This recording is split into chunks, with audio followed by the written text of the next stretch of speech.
Olá! E aí, tudo bem? Prontos para mais uma aula? Isso aí, então vamos nessa! E o que vamos trabalhar hoje? O grande, o fabuloso, o fabulista Guimarães Rosa. Muito bem.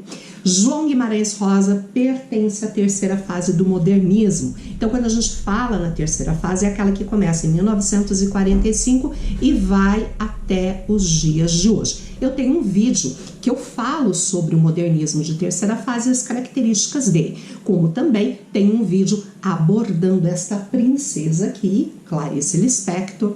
Temos um vídeo de João Cabral de Melo Neto e agora Guimarães Rosa, tá certo? Então eu convido a vocês que assistam aos outros vídeos, porque eu tenho certeza que isso vai agregar conhecimento que vai ajudá-los bastante.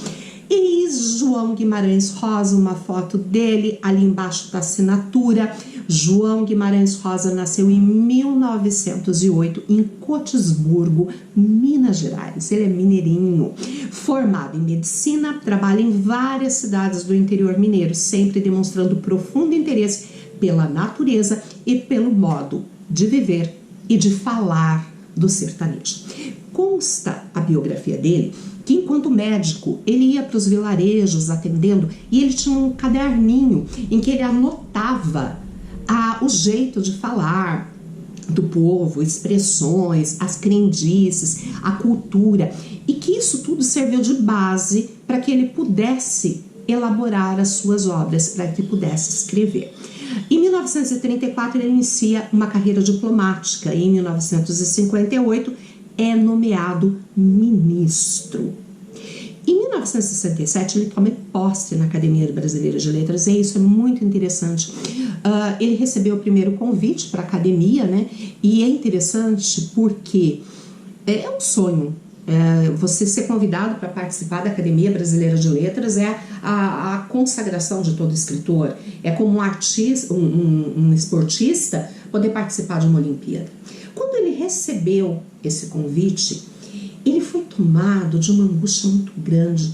Era como se algo dissesse para ele: se você for, vai acontecer algo ruim com você.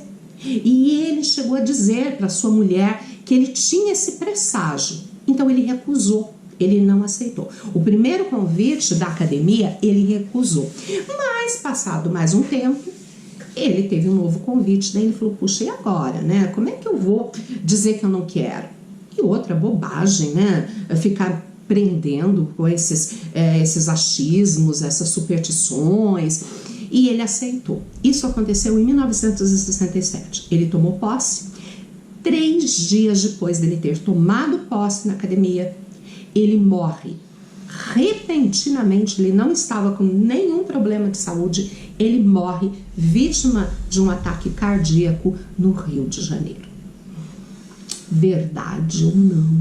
Ele estava prevendo ou não? Não sabemos. Eu sei que isto faz parte da sua história. Vamos lá. Como que ele conta, né? São sempre histórias tão bacanas, envolventes. Guimarães Rosa é um excelente escritor. Eis aqui, né, a relação dele sempre com os animais, com a fazenda, ele é esposa, ele criança, ele ali tomando posse na Academia Brasileira de Letras, com a toga, ok? Algumas fotos de Guimarães Rosa. E vamos ver as características dele. Quais são as características da sua produção? O sertão é o mundo. O que quer dizer isso? Regionalismo universalizante. A região das suas histórias é Minas Gerais, o sertão de Minas. Só que a temática das histórias se encaixa em qualquer região do Brasil. Então, aquele assunto que nós estamos lendo, e apesar do cenário ser o sertão de Minas, eu posso encontrar aquela temática, aquele assunto, aquela abordagem aqui no norte do Paraná, no Rio de Janeiro, no Rio Grande do Sul, lá no Nordeste, Paris, em qualquer parte do mundo. Então nós chamamos isso de regionalismo universalizante, porque a região da história é Minas Gerais, só que a temática é geral, é universal. Nós temos também a ampliação do conceito de sertanejo. O sertanejo não é simplesmente o homem que vive numa determinada região, não. O sertanejo, ele passa a simbolizar o próprio ser humano. Lembra esse lance do regionalismo universalizante? Então essa amplificação do conceito do sertanejo também acontece. Ele passa a representar todos os homens com seus problemas eternos e universais. Outra marca de Guimarães Rosa é a transformação radical que ele impõe à língua. Gente, é um experimentalismo linguístico fenomenal. Emprego de expressões coloquiais, recolhidas da fala do sertanejo de algumas regiões de Minas e da Bahia. Lembra que eu comentei que enquanto médico ele fez todo um trabalho de campo, né? Arcaísmos. O que é arcaísmos? Palavras que já caíram em desuso, que não se usa mais, ele coloca. Neologismos, que são criações de palavras. Por exemplo, aqui vamos ilustrar um dado com Guimarães Rosa. O sufixo oso, sufixo é aquilo que agrega-se no final da palavra, do radical, né, para a formação de uma outra palavra. O sufixo oso significa cheio de, sabia? Então, se eu digo bondoso, sabe o que eu estou falando? Cheio de bondade. Se eu digo cheiroso, sabe o que eu estou falando? Cheio de cheiro. E aí, por associação, Guimarães Rosa escreve humildoso, cheio de humildade. Existe humildoso? Não, ele criou palavras, ele cria palavras, tá? Além disso, ele usa muitas aliterações e onomatopeias. O que é a aliteração? Repetição de um som consonantal. O PB, sabe aquelas trovinhas, o rato roeu a roupa do rei de Roma? Isso é literação. Assonância é a repetição de um som vocálico. Então ele faz muitas repetições, aliterações, assonâncias, o que provoca uma musicalidade na sua produção. E a onomatopeia é uma outra marca bem bacana, que é a reprodução de sons. Vamos conhecer um pouco da produção de Guimarães Rosa? Vamos.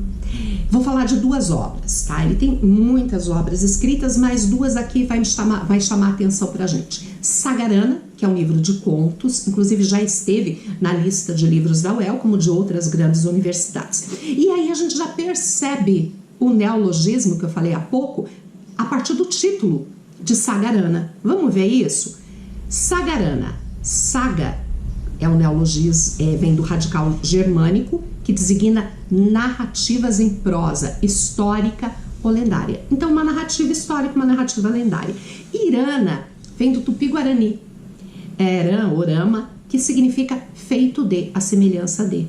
Então, é um neologismo híbrido, que significa espécie de história, espécie de lenda. E em Sagarana, meus amores, o que ele vai fazer? Ele vai fazer descrições das paisagens. Nesses contos, os animais têm um papel muito importante. Eu posso dizer que Sagarana é um livro cheio de terra, que constrói um sabor regional, mas que transcende esse sabor regional, esse valor regional. É o regionalismo universalizante. As histórias ali trabalhadas dizem respeito, como eu falei, a todos os homens de todos os lugares.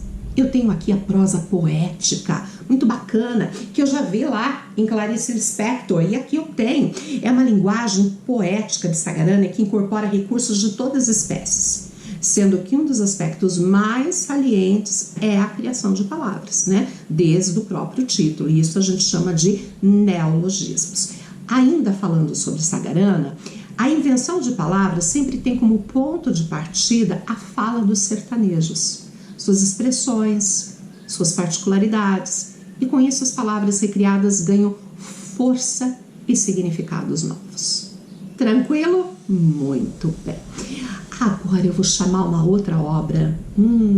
Essa é uma obra-prima dele. Não dá para falar em João Guimarães Rosa sem falar em Grandes Sertões Veredas. Riobaldo de Adorim Guimarães Rosa. Olha que foto linda, que imagem linda, que desenho lindo. Vamos conhecer Grandes Sertões Veredas? Vamos! Grandes Sertões Veredas. Característica desta obra. Foi um romance publicado em 1956 e ele chama atenção pela sua dimensão, pelo seu tamanho. São 600 páginas. E pela ausência de capítulos. Olha que coisa interessante, até nisso ele vai inovando, né? Na forma de construção do texto. A história, ela se passa no sertão. E por essa essa razão apresenta palavras que de início vão causar uma determinada confusão e estranheza ao leitor que desconhece a região de Minas, ali do sertão mineiro, sertão da Bahia, e as suas expressões típicas. Personagem principal, o Riobaldo. E a gente já vai ver uma particularidade, um neologismo aí. Perdoe. O Riobaldo, perdão mesmo, é um fazendeiro do estado de Minas Gerais que conta a história a um interlocutor desconhecido, que nunca esse interlocutor se pronuncia. E ele chama esse interlocutor de senhor, de moço e de doutor. Veja que tem um tratamento cerimonioso que você dá a alguém que nós colocamos numa situação de maior respeito, né, do que a nossa, de maior consideração.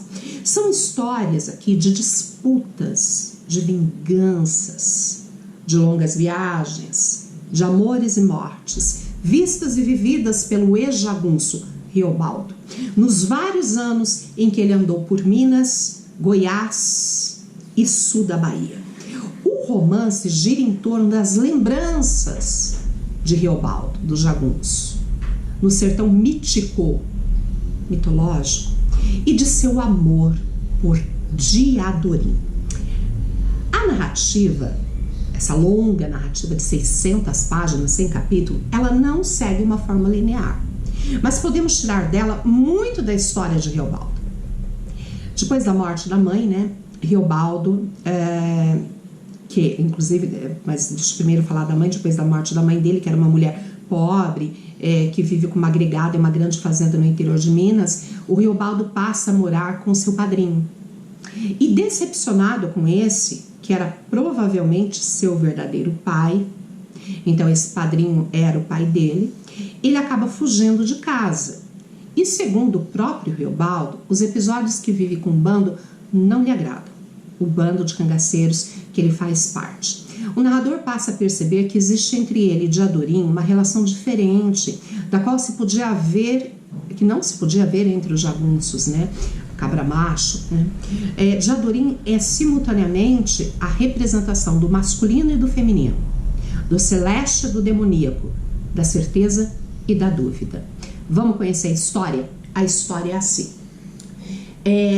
Quando começa a história, Riobaldo já tinha largado o bando, né, dos jagunços. Ele fazia parte do bando de Joca Ramiro.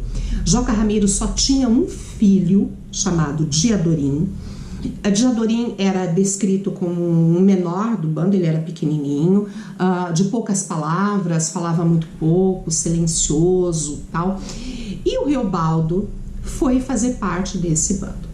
O começo da história, Riobaldo já tinha largado o bando, tinha comprado uma casa na beira de uma fazenda, uma casa na beira da estrada, e ele ficava ali o tempo todo questionando a vida, lembrando dos fatos, e ele tinha uma angústia, ele tinha uma dúvida que o atormentava. Existe o diabo? Se existe o diabo, é possível fazer um pacto com o demônio? Uma vez feito o pacto com o demônio, e ele tendo cumprido a sua parte, a nossa alma passa a pertencer a ele? Esses são dilemas vividos por Riobaldo. Que significa Riobaldo? Rio, lembrando o Rio São Francisco, e baldo, que quer dizer falho. Olha o neologismo, a criação de palavras aqui. Pois bem, ele está na frente da casa dele quando vem um doutor, um senhor, que neste caso ele está representando todos nós, leitores. E esse senhor, esse doutor, ele pergunta sobre a direção que dava aquela estrada e Riobaldo explica, mas antes ele faz a pergunta que tanto angustia ao doutor. Ele começa a conversar com o doutor e ele diz: existe o diabo? Então imagina, você agora é o doutor, ele está falando com você. Existe o diabo? É possível fazer um pacto com o demônio? Feito o pacto com o demônio, a nossa alma passa a pertencer ao demônio? E aí ele começa a contar a história, que ele fez parte desse bando, do bando de Joca Ramiro, que era um cabra muito bom, muito corajoso, muito determinado. E a coisa que angustiava o Riobaldo é porque ele se sabia macho, cabra macho, homem de verdade. Mas ele tinha uma atração toda especial pelo Diadorim. E isso o incomodava. Imagina você, homem, se sabendo homem, tendo uma atração por um outro homem, né? Para ele, jagunço, tal, com os costumes, com a cultura que tinha, era muito pesado. Só que o que aconteceu? O Joca Ramiro tinha um outro bando ali do lado, que era o bando do Hermógenes, e eles eram inimigos. E o Hermógenes mata Joca Ramiro em emboscada.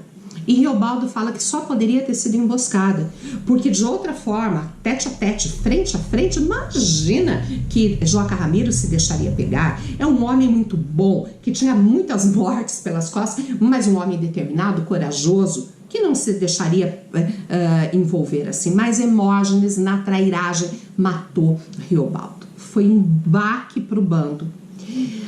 Depois do enterro feito, eles precisavam de duas coisas: de um líder para ficar no lugar de Joca Ramiro e, o mais importante, encontrar Hermógenes e se vingar.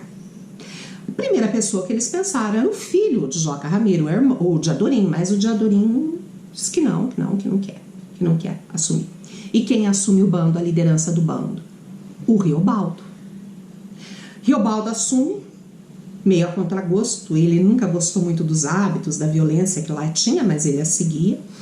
E com a incumbência, vou encontrar Hermógenes. O problema é que eles ficavam sabendo, Hermógenes e seu bando tá em tal lugar, e eles iam para lá. Quando chegavam lá, eles não estavam mais, já tinham ido embora. Olha, ele foi visto em tal lugar, iam até lá, quando chegava ele não estava mais. E essa perseguição foi se dando por um longo tempo, até que um dia, ou melhor, era uma noite, o Riobaldo, ele estava numa encruzilhada, era uma sexta-feira, e ele fez um pacto com o demônio, que se eles encontrassem o bando de Hermógenes, e se eles conseguissem matar Hermógenes, a alma dele, de Riobaldo, passaria a pertencer ao demônio. Muito bem, feito o pacto, ficaram sabendo, Hermógenes está em tal lugar, e eles foram, e pá, não deu outra, encontrar Hermógenes. E ali começou um confronto, e nesse confronto, o Riobaldo foi ferido por Hermógenes, e ele foi atirar, né? Ele atirou em Hermógenes, e o Hermógenes foi atirar nele. E ele ia matar o Riobaldo, que estava ferido, se não fosse pelo Diadorim, que entrou na frente e recebeu a bala desferida por Hermógenes. Mas ao mesmo tempo, Diadorim mata Hermógenes. Quando o Riobaldo recobre o sentido de ele ver aquela tragédia, eles tinham ganho, tinham liquidado com o bando de Hermógenes. Hermógenes está morto, mas Diadorim está ferido, está muito ferido. E ele se aproxima de Diadorim, pede para que Diadorim resista, para que fique forte, e senta, coloca o Diadorim deitado no colo, e quando ele tira sabe aqueles capacetinhos, daquele chapéuzinho, né, de cangaceiro, cai os longos cabelos de Diadorim. E aí Diadorim conta que, na verdade, ali morrendo tal, que ele não era Diadorim, mas Maria Deodorina. Que Joca Ramiro só teve ela como filha, e quando a mãe morreu, ele não queria ficar longe da filha. E ele era um líder, ele era um jagunço, ele era um líder de um bando só de homens, então ele vestia a menina de homem, fazia com que ela ficasse com um deles para não ficar longe da filha. Por isso que Diadorim era o menorzinho, por isso que Diadorim falava menos. E, cara, tá resolvido o grande conflito. Riobaldo não estava apaixonado por um outro homem, mas por Maria Deodorina. Ele a ama, mas Diadorim, ou melhor, Maria Deodorina, morre ao lado de Riobaldo. Depois dessa morte, Riobaldo, desgostoso de tudo aquilo, resolve desistir do cangaço. Abandona tudo, com o dinheiro que conseguiu compra aquela propriedade, muda-se para lá, mas existe um outro dilema, existe uma outra angústia, existe o diabo. Se existe o diabo, é possível fazer um pacto com ele. E se feito e cumprido a parte, a alma da pessoa passa a pertencer ao demônio. Ou seja, a obra toda gira em torno dessa temática: Deus e o diabo, o homem e a vida após a vida. E vejam que isso não é uma questão de uma região, da região de Minas, mas isso envolve todos os homens de todas as regiões. Tranquilinho, meus amores, conhecemos mais esta grande obra. Convido vocês a assistirem ao vídeo de Sagarana, o vídeo completo, bem bacana também. E vou ainda fazendo um outro convite. Você não está inscrito no canal? Então se inscreva. Gostou desse vídeo? Curte aí, dá um like. Compartilhe nas redes sociais. E espero vocês aqui no nosso próximo encontro.